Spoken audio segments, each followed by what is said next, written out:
Hey folks, welcome back to my Horde. About 9:20, May 25th, Saturday, a little less than 50 degrees.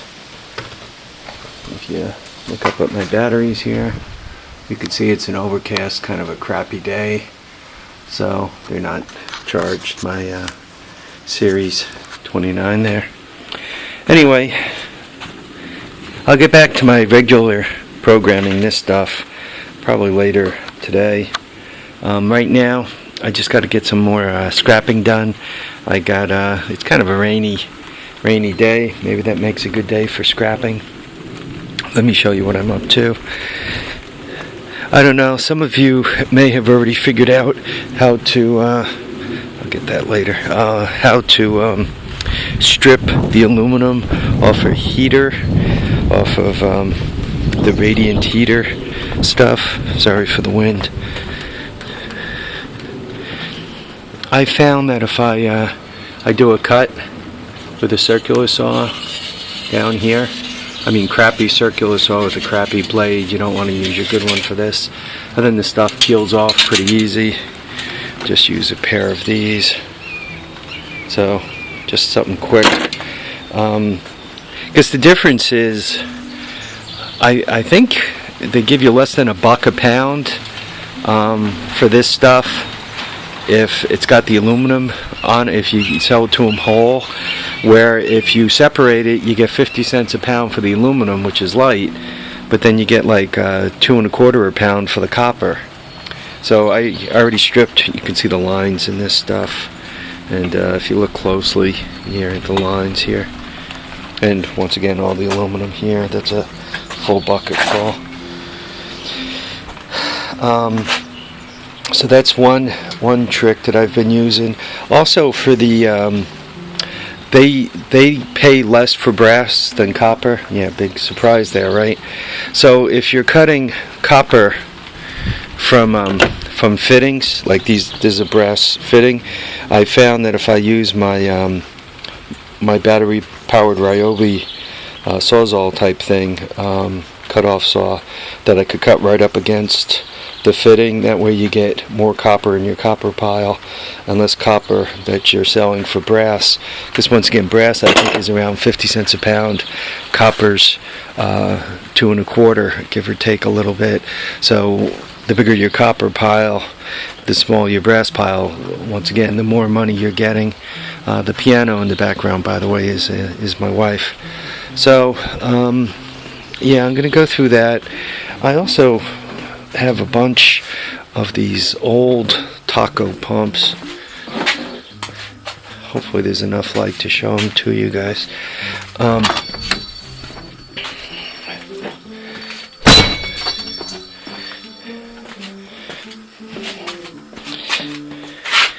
These guys, I don't know, could you see them?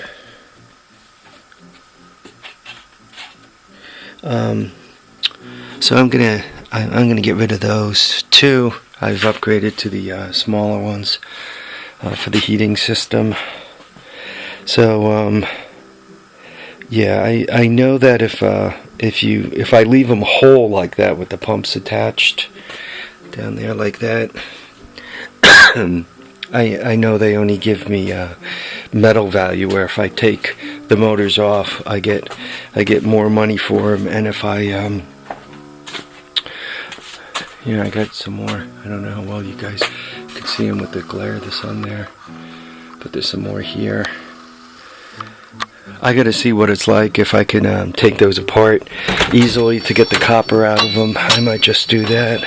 So I guess this morning is more or less going to be dedicated to scrapping some metal out. We'll get back to the to troubleshooting the 185S ignition and screwing around with the Honda, with the big red later today. I'll get back to those two. The 185, I had a few minutes, so I did some searching over the last few nights on the internet. It turns out there's a good forum, and I'm going to have to dig up the link and put it on there for you, where there's folks that are trying to keep these these three-wheelers alive, and they got a bunch of tricks. One trick in particular is you can buy the CDI units from China, and they call people are going, oh yeah, like I want the crap from China, but they only cost like $5, $4, $5 delivered to the house from China. So when you're looking at a used one that you're not sure what kind of condition it's going to be, and the guy wants $30 for it, and you literally could buy 5, 6, 7, 8 of these cheap Chinese units for what it's going to cost for one of those used units. And by the way, the used unit, right, when was the last time they made three-wheelers? 1986, 87? So you're looking at stuff that's now 35, plus 36, 37, 38 years old, 40 years old for some of the earlier three-wheelers.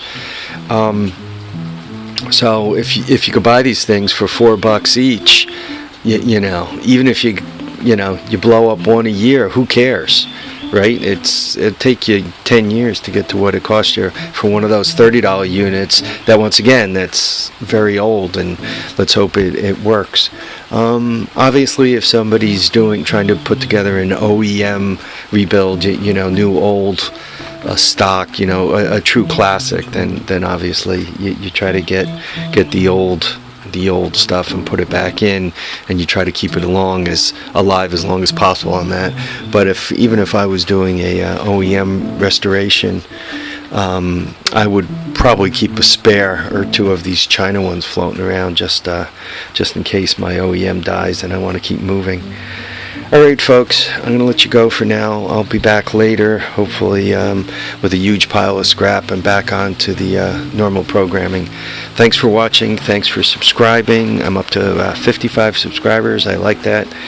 Like the comments, so keep them coming. Live, love, have a great time. We'll catch you on the next episode of The Horde. Thanks for watching.